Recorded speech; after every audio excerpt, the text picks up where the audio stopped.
Noticia en desarrollo, está ocurriendo en Perú en este preciso momento, así comienza prácticamente la tarde en este país del sur de nuestro continente. Protestas en las inmediaciones del Congreso, esto es en Lima, ciudad capital, toda vez que jurara Manuel Merino como nuevo presidente de la República del Perú tras la destitución de Martín Vizcarra hace solamente un día.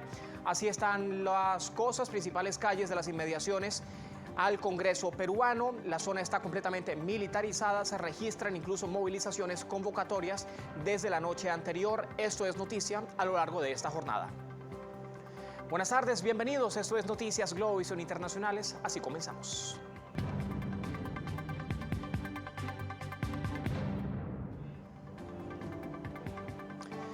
Bueno, pues así es como están las cosas. Perú ya tiene nuevo presidente. Martín Vizcarra fue destituido con 15 votos a favor, 19 en contra, en medio de una pandemia que ha dejado el país en una grave crisis sanitaria y también institucional. El recuento de todo lo que ha pasado en las últimas horas con nuestro corresponsal Ayatollah Núñez.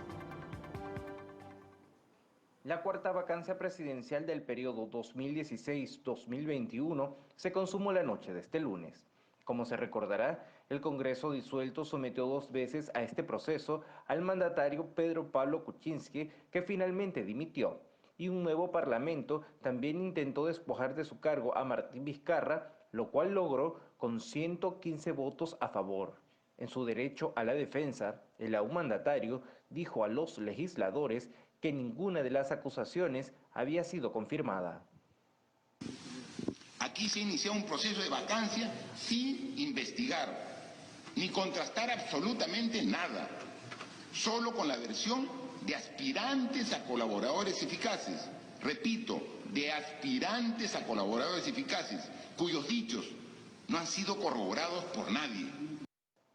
La vacancia presidencial fue promovida por la bancada de Unión por el Perú, UPP, liderada por el ex militar Antauro Humala, quien cumple una condena de 19 años por los delitos de rebelión y homicidio simple. En tanto, en el debate, los congresistas acusaron a Vizcarra de no tener moral para gobernar al Perú, solo por las acusaciones que existen en su contra. Desafortunadamente, el primer mandatario le ha mentido permanentemente al país. Se ha victimizado permanentemente. Ha atacado sistemáticamente a este Congreso. Ha tercerizado responsabilidades y nunca ha sabido asumir alguna, aun cuando aquellos errores puedan ser productos del factor humano.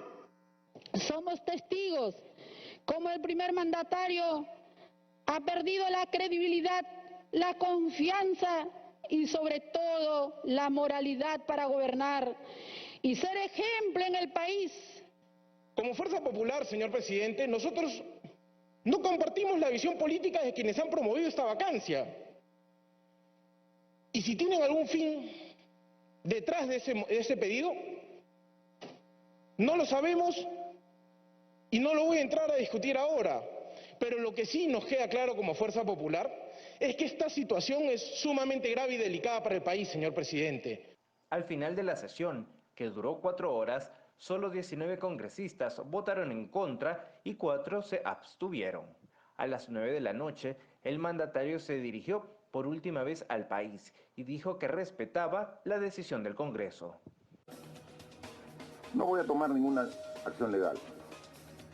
No quiero que de ninguna manera se pueda entender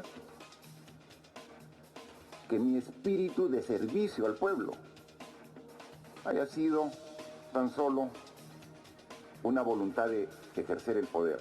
Antes de abandonar el Palacio de Gobierno, el saliente presidente del Consejo de Ministros, Walter Matos, advirtió que la vacancia se produjo tras un complot entre los diferentes partidos. No estamos de acuerdo con este procedimiento que ha hecho el Congreso. Creemos que es una acción inconstitucional, pero hemos tomado la decisión conjuntamente con el señor presidente de la República de no crear una mayor crisis de la que ha creado este Parlamento. Mientras, en el centro de Lima, manifestantes intentaban llegar a la sede del Congreso para rechazar la moción de vacancia y la policía cercó los accesos. Las concentraciones se disolvieron pasadas las 11 de la noche, cuando inició el toque de queda. En tanto, el depuesto mandatario llegó a su domicilio, donde lo esperaban vecinos y seguidores. Desde allí dijo a los medios de comunicación que desea lo mejor para el país. Pareciera que finalmente la democracia se ha sustentado en la dictadura de los pocos. Encuestas recientes reflejaron que el 80% de los peruanos estaban en desacuerdo con la remoción del presidente Vizcarra debido a la crisis sanitaria que ha dejado el coronavirus y que una transición de gobierno no era lo más conveniente para el Perú. Desde Lima, Yatola Núñez, Globovisión. Bueno, pues ahí estaba el recuento de lo que ocurría durante la noche del lunes, comenzando la semana, y ya estaban vacando al presidente de la República del Perú, Martín Vizcarra. Las cifras: 105 votos a favor, 19 en contra, 4 abstenciones, un tema además de análisis. En Perú está precisamente el sociólogo e historiador Martín Guerra. Doctor Martín, buenas tardes, ¿cómo le va? Buenas tardes, Juan Carlos. Un saludo a tu programa Globovisión y las noticias internacionales. Gracias por atender a nuestro llamado, doctor Martín. ¿Cómo tratamos de entender un poquito este panorama que está ocurriendo hoy en Perú con un nuevo presidente, justo cuando faltan 5 meses, ¿no?, para el cambio constitucional? Pero ahora, ¿cómo fue que caímos en este panorama? Porque ya venían de un debate de moción en el Congreso que ya había superado Martín Vizcarra.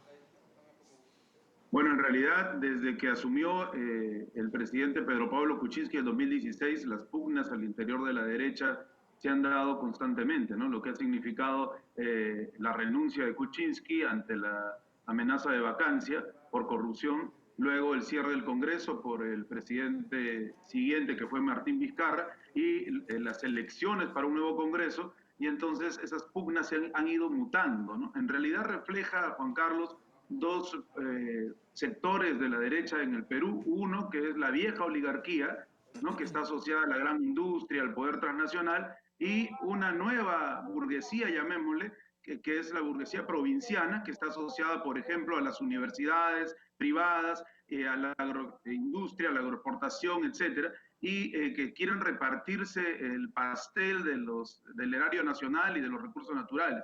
Entonces, eso es lo que ha venido desarrollándose. Lo dijimos en algunas entrevistas pasadas, el presidente Vizcarra era un hombre sin partido.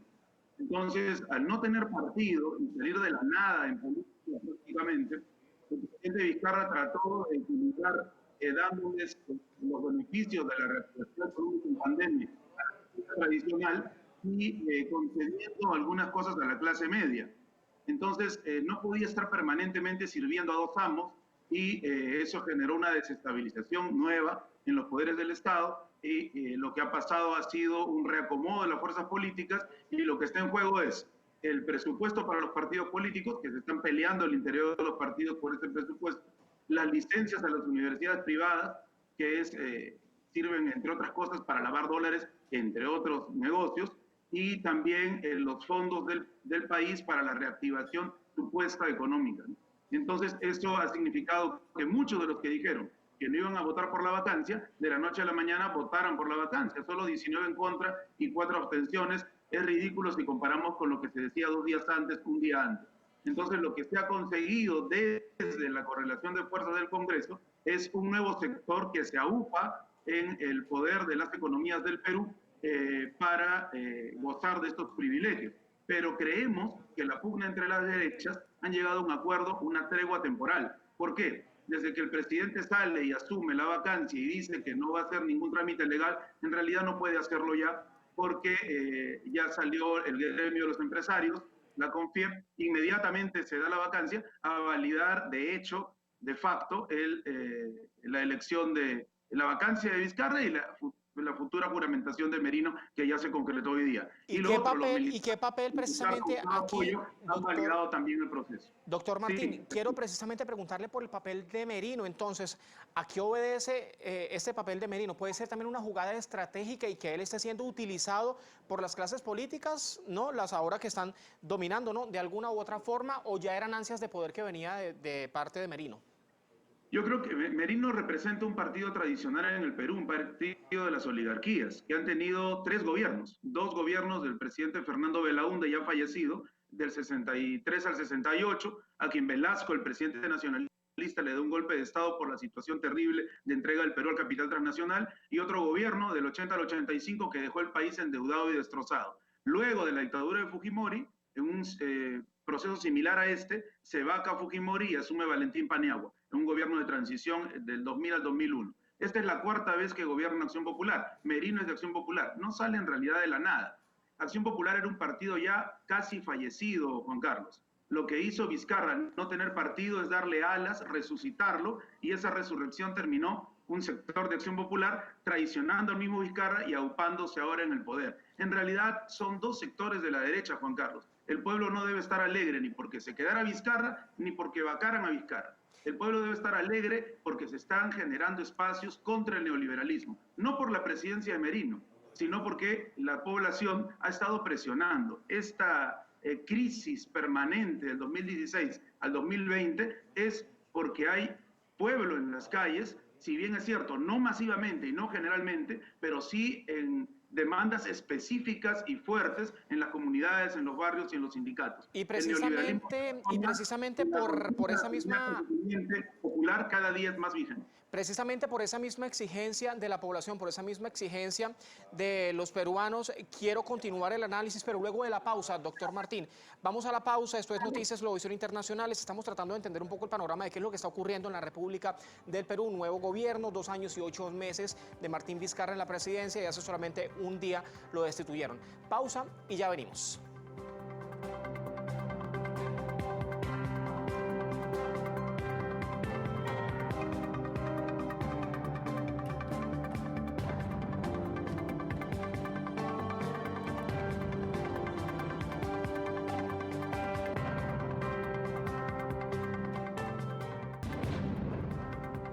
Esto es Noticias Globovisión Internacionales. Vámonos de inmediato a continuar con el análisis correspondiente de esta jornada. Estamos hablando con Martín Guerra, él es sociólogo e historiador, nos acompaña desde Perú para tratar de entender precisamente un poco el panorama social en el que está inmerso hoy la República del Perú con un nuevo presidente.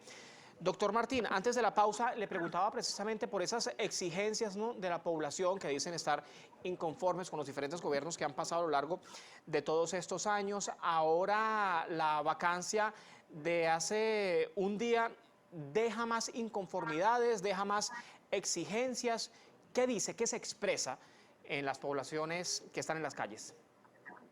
Interesante la pregunta, Juan Carlos. Lo primero es que es cierto que hay un grueso de la población que está muy molesta por la vacancia, no tanto porque defiendan la persona de Martín Vizcarra o sus ideas o partido, porque no los tienen, sino porque están hartos ya de ver esos cambios todo el tiempo en donde los verdaderos móviles no quedan especificados de manera honesta, sino que hay componentes y repartijas del poder y la economía, como decimos aquí. Ninguno de los personajes en disputa representa opciones populares o se ha preocupado alguna vez en la vida por los más marginados. Entonces es obvio que va a haber movilizaciones a favor de Vizcarra, a favor de Merino, probablemente no masivas, pero que son parte también del juego democrático y de la molestia y el hartazgo de la gente. Pero lo más importante, más allá de que algunos colectivos, movimientos o partidos liberales convoquen a marchas porque están pensando en el tema electoral que ya se viene y no con una vocación verdadera de plantear algo nuevo para el Perú, porque no convocaron a ninguna marcha durante todos los últimos meses donde hemos sufrido una grave crisis económica. Más allá de eso, sí han existido sectores en lucha. Los barrios, por ejemplo, las comunidades indígenas y campesinas oponiéndose a la penetración de la minera contaminante en plena pandemia. Los colectivos sociales reclamando porque no había habituallamientos en los hospitales ni logística, y los sindicatos. Hay muchos sindicatos que han sido golpeados. Antes de la pandemia teníamos 70% de trabajo informal. Las medidas de Vizcarra prohibieron, persiguieron el trabajo informal, que es lo único que le quedaba a miles de familias, y se ha dado salvatajes a las clases medias, retirar fondos de pensiones, etcétera, que es un porcentaje mínimo de peruanos que tienen fondos de pensiones o que están en el sistema privado de pensiones. Entonces, ¿qué estamos viviendo? Miles de muertos, bordeando los 100.000, y un desplazamiento económico muy grave, en donde hay más trabajo informal ahora, y hay más pobres y extrema miseria en las calles. Y a Entonces, simple esa vista, gente que ha estado combatiendo y luchando no quiere más de este cubileteo electorero y oportunista, sino un cambio. Y ese cambio puede ser la Asamblea Popular Constituyente. y ese era el punto al que quería llegar, profesor, porque si a simple vista se podía vislumbrar una aparente solución, sobre todo ahora que viene un gobierno transitorio que ya juramentó hoy, si se mantiene incluso en marcha la convocatoria de elecciones para abril del próximo año y se mantiene igual el cambio de gobierno para julio del próximo año. Entonces, digamos, en un corto, mediano o largo plazo, ¿qué podemos esperar para que vengan soluciones verdaderas para los peruanos y sus exigencias?